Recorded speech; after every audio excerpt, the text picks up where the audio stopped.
أنس بسبوسي ممثل مغربي ومغني راب.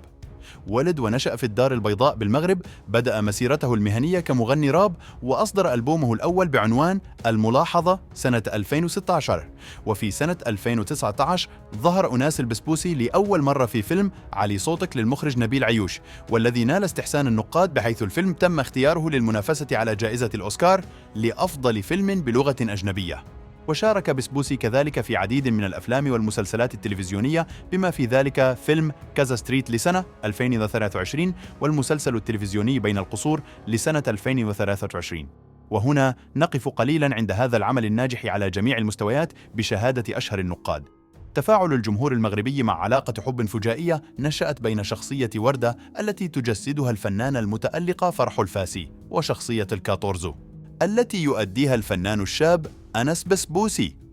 إذ لا حديث بين مواقع التواصل الاجتماعي في المغرب إلا عن هذا الثنائي الذي أثار جدلاً واسعاً بالنظر أولاً إلى تركيبة الشخصيتين معاً من جهة، ومن جهة ثانية لاعتبارات أخرى مرتبطة بتفاصيل هذه العلاقة التي سيكون لها وقع غريب على أحداث المسلسل. وقال باسو في تصريح لهسبريس إن فكرة السلسلة الجديدة سيلكالا تنبني على شخصية موجودة في المجتمع المغربي بكثرة، هي ذلك الشخص الذي يلجأ إليه المرء من أجل قضاء أغراضه الإدارية خاصة، وما إلى ذلك من وساطات مع المجتمع وعلاقات، معززا بذلك واقع ظاهرة باك صاحبي. وأضاف باسو أن هذه الشخصية لإنسان يمر بكل شيء ويقضي غرض الجميع، لذلك فالكل يحتاج لمثله من أجل الوصول وتحقيق مبتغاه في المجتمع والحياة بصفة عامة.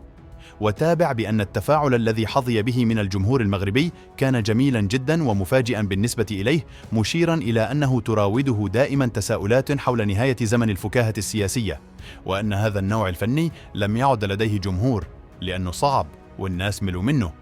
لكن مع عرض أولى حلقات سلسلة سيلكالا تفاجأ بأن محبي وجمهور هذا النوع من الفكاهة السوداء التي تنطلق من كل ما هو سياسي ومن الواقع المعاش لدى المواطن المغربي ما زالوا تواقين إليه، وهو الأمر الذي خلف تفاعلا إيجابيا يجعله يستمر. واستطاعت أول حلقة من سلسلة الكوميدي باسو الجديدة أن تشد انتباه الجمهور المغربي، فرغم عرضها عبر منصة يوتيوب فقط إلا أنها تمكنت من تحقيق مشاهدة عالية